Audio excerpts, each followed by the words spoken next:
네, 안녕하십니까. 토론토 마이베스톰 김일봉입니다. 봄의 여왕이라고 하나요? 그 5월이 시작되었습니다. 따뜻한 가정의 달이기도 하죠. 이 5월부터 10월까지 이 6개월간이 토론토 날씨에서의 황금기라고 하는데요. 모든 가정에서도 이 따뜻한 봄 같은 그 따뜻한 행복으로 가득하시기 바랍니다. 네, 지난 시간에는 분양이라는 그 선소유 개념의 시스템에 있어서 유리할 수 있는 점 그리고 불리할 수 있는 점에 대해서 말씀을 드렸습니다. 말씀드렸듯이 그동안 오랫동안 이 토론토에서 분양을 받아 부동산을 장만하신 분들은 투자 효과가 보통 일반 매매보다도 꽤 높았었는데요.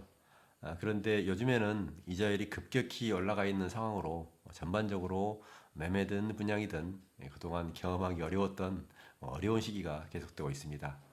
그래도 앞으로는 이자율도 언제부터일지는 확실하진 않지만 그래도 내려갈 가능성을 모두 높게 예상하고 있으니 모든 부분에서 다시 회복하고 즉 모기지 금액도 줄어들고 부동산 시세도 꽤 좋아지는 좋은 시장이 그렇게 머지않아 오지 않을까도 예상이 됩니다.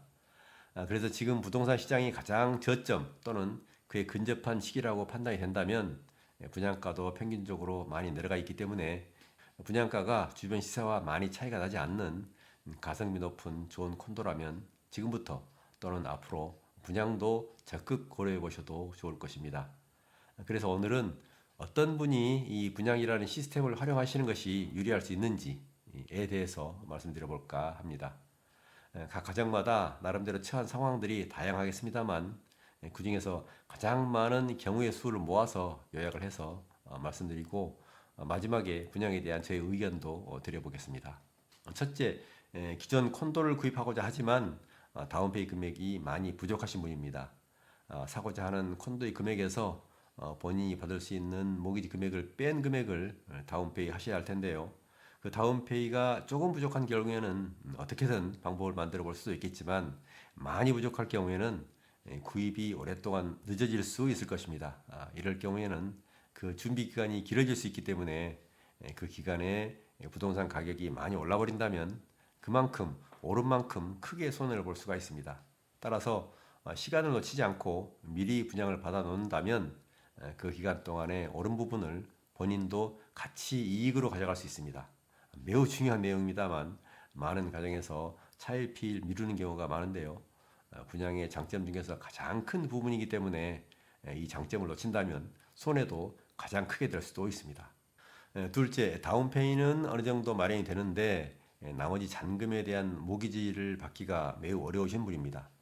특히 요즘 이자율이 높아져서 예전에 1%, 2%대 그 저금리 시대에 받을 수 있었던 그 모기지 금액에 대비해서 7, 80%가 나오기가 힘들어졌습니다.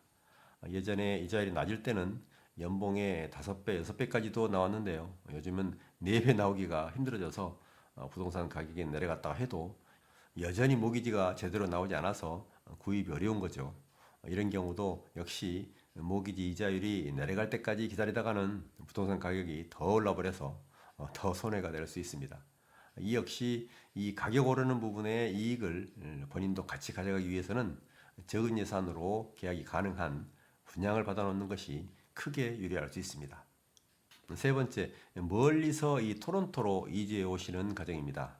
자녀들 학교, 대학, 결혼, 직장, 어떤 사정으로든 장래 토론토로 올 예정이신 가정은 미리 주거지를 잘 검토하신 후에 분양으로 확정을 지어 놓으시면 그 다음 일이 잘 순조롭게 진행이 될 수 있습니다.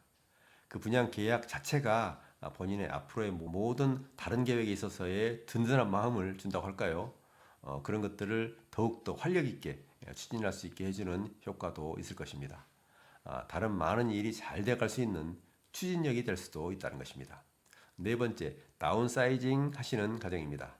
큰 부동산, 즉 큰 하우스나 타운하우스를 팔고 조금 더 규모가 작은 콘도로 이사를 계획하시는 경우에 분양을 받아 놓으시고 나중에 입주 등기하실 때 기존의 부동산을 매각하고 나머지 차액은 본인이 원하는 용도로 사용하시는 경우입니다. 보통 이런 경우는 자녀들 성장하고 결혼하고 나면 식구가 줄어서 큰 집에서 사는 것이 오히려 불편해져서 다운사이징 하시는 경우가 많습니다. 이런 경우에는 분양을 받아 놓으시는 것이 여러모로 유리하실 수 있습니다. 다섯 번째, 위에 다운사이징과 반대로 업사이징 하는 경우입니다. 사는 집이 좁아서 조금 더 넓은 곳으로 이사를 계획하실 때 미리 계획하시고 분양을 받으신다면, 특히 중심 쪽에서 좁게 살다가 불편해서 조금 외곽 쪽으로 넓은 사이즈를 계획하신다면 그 성공 확률은 더 높아지실 것입니다. 그 계약금과 중도금 준비하시는데 조금 더 잘 대처하실 수 있을 것입니다. 여섯 번째, 이민 오시고 첫 집 장만하시는 경우입니다. 예전에는 한국에서 영주권 비자를 받고 오셔서 오시자마자 또는 1, 2년 안에 집을 구입하시는 경우가 많았었는데요. 요즘은 유학 후 이민 프로그램으로 오셔서 그리고 유학생은 아예 부동산을 구입할 수 없도록 2026년까지 정부에서 막아버렸기 때문에 오랫동안 집을 구입할 수 없게 됩니다. 집을 구입할 자격이 되는 워크 퍼밋을 받을 때쯤이면 그동안 지출 규모가 커져서 집을 구입할 형편이 못 되는 경우가 많습니다. 워크 퍼밋 때부터는 분양 계약하고 나중에 등기할 때쯤이면 영주권 취득이 되어 있을 확률이 매우 높기 때문에 미리 분양을 받아놓는 것이 아주 유리할 수 있습니다. 기존 부동산을 구입할 수도 있습니다만 아직은 그 25% 외국인 취득세도 살아있고 나중에 영주권 받고 기존 부동산을 구입하는 것과 기타 여러 가지 상황과 미리 분양받은 것과를 잘 비교해 보시고 유리한 쪽으로 잘 선택하시면 되실 것입니다. 일곱 번째, 특별한 목적을 가지고 이사해야 하는 경우입니다.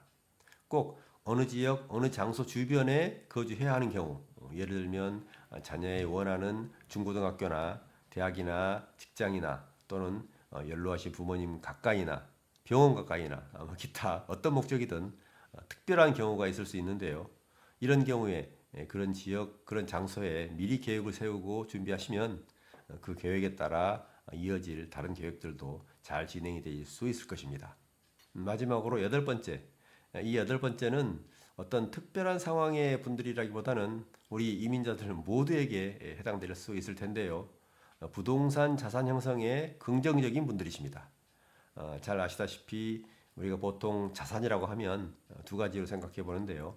공부하고 지식을 쌓고 인간관계를 넓히고 사회생활에서 스스로 노력하며 쌓아가는 그런 지적, 사회적인 자산이 있고요. 그리고 실질적으로 생활을 영위하는 데 필요한 경제력, 그 물질적인 자산이 있습니다. 지적, 사회적 자산의 많고 적음은 주관적인 평가에 따라 많이 달라서 뭐가 좋다 이렇게 딱 정확한 결론을 못 내리지만 물질적 자산은 우리 이민자들에게 현실적으로 맞닥치는 그 하루하루의 생활과 직접 연결이 되고 그리고 생활에서 가장 중요하다고 생각하는 그 마음의 안정을 현실에서 바로 주는 것이기 때문에 즉시 그리고 또 장기적인 플랜을 가지고 꼭 준비하셔야 할 것입니다. 그래서 그런 자산 형성에 있어서 부동산이 우리 이민자에게는 매우 중요한 자산 중에 하나입니다. 앞으로의 부동산 시장이 또 세월이 가면서 이번 코로나 때보다도 더 큰 파동도 올 수 있겠습니다만 그래도 장기적으로는 결국은 인플레이션을 이기는 실물 자산의 역할을 한다고 생각하시는 가정은 이 분양의 형식도 투자의 좋은 방식으로 고려하셔도 좋을 것입니다. 제가 이민을 왔던 2001년의 기준금리가 지금과 똑같은 5%였습니다. 그 후로 지금까지 23년간 캐나다는 5% 이상으로 금리가 올라간 적이 없는 저금리 황금 시대였는데요. 2008년까지는 2, 3, 4%를 오르내리다가 리만 쇼크 끝난 2009년부터는 2% 아래로 초저금리로 2021년까지 10년 이상 이어져 왔었습니다. 부동산에서도 중간중간 어려운 때가 있었지만 전반적으로는 꾸준히 호황이었습니다. 분양 시장에서도 분양 5, 6년 후 그 등기 후 시세는 보통 분양가의 배가 넘는 경우가 아주 흔한 때였습니다. 30만 불 분양 콘도가 5, 6년 후 등기 후에 대부분 60만 불이 다들 넘었으니까요. 이렇듯 부동산은 그동안 주식과 마찬가지로 저금리의 혜택을 많이 받아왔는데요. 그러나 지금은 상당히 높은 금리가 계속 유지되고 있습니다. 그렇지만 금리가 앞으로 다시 하방으로 방향을 잡고 움직여 간다면 부동산 시장도 또 분양 시장에서도 예전과 같은 그 활황기가 그 정도에 있어서는 차이가 있을 수 있겠습니다만 다시 도래할 가능성도 높을 것입니다. 주식이든 부동산이든 크게 떨어져 있는 기간에 투자할 때 가장 수익률이 높듯이 분양도 분양가가 내려갔을 때 분양을 받는 것이 훨씬 유리할 것입니다. 신축 분양 부동산은 원래 물가, 즉 인건비, 자재비는 매년 오르기 때문에 분양가는 좀처럼 내려가지 않고 부동산 시장이 좋지 않아도 분양가는 오르는 것이 보통이지만 예외적으로 요즘은 짧은 기간에 금리가 너무 올라서 그 충격이 아주 커서 분양가도 상당히 내려간 상태입니다. 고금리에 높은 물가에도 분양가가 내려갔다는 것은 시공사가 그만큼 영업이익을 대폭 줄이겠다는 것인데요. 그래서 많은 시공사가 손해보지 않기 위해서 새로운 분양 그 시점을 이자율 변동 상황을 보고 내놓으려고 아직 분양을 시작하지 않고 홀드하고 있기 때문에 요즘 세컨도 분양이 잘 나오지 않는 것입니다. 아마 앞으로 이자율이 확실히 내려갈 조짐이 보이거나 실제로 내려가면 그동안 대기하고 있던 그 분양 콘도들이 분양가를 조금씩 올리면서 많이 나오기 시작할 겁니다. 그러니 이자율 내려가기 전에 분양가가 저렴한 그런 가성비 높은 콘도, 즉 그 주변 매매 시세보다 그렇게 높지 않은 좋은 분양 콘도를 선택하실 수 있다면 오히려 더 좋은 투자가 될 수도 있을 것으로 보입니다. 이러한 분양 콘도도 관심을 가지는 것도 추천을 드립니다.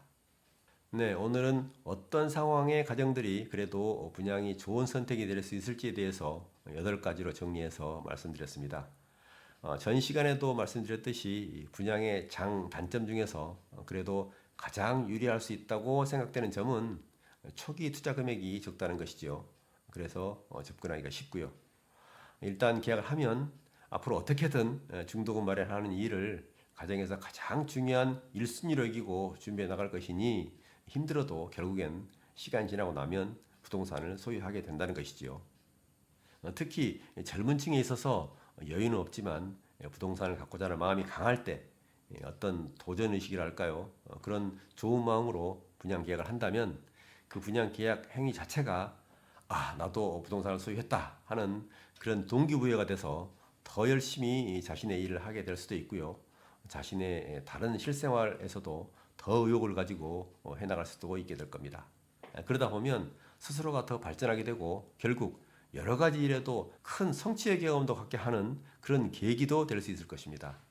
즉 아주 작은 용기 있는 시도가 본인의 다른 일까지도 다 잘되게 할 수 있는 좋은 원인과 동력이 될 수도 있다는 것입니다. 부동산 자산 확보의 본질적인 효과 이상의 인생의 더 큰 변화의 계기까지도 될 수 있는 효과도 제 경험으로 다시 한번 말씀을 드려보았습니다. 네, 그동안 코로나로 우리 이민자 가정경제도 크게 어려움이 많았습니다. 새 봄을 맞이해서 앞으로 각 가정경제에서도 더 풍성하고 좋은 일만 가득하시기를 바라면서 오늘 내용은 여기서 마치겠습니다. 다음 시간에 더 좋은 내용으로 다시 뵙겠습니다. 그리고 구독, 좋아요로도 성원해 주십시오. 네, 많은 캐나다 이민 가족이 더욱더 행복해지시고 경제적으로도 크게 안정되는 그날까지 저희 마이베스트홈이 함께 하겠습니다. 감사합니다.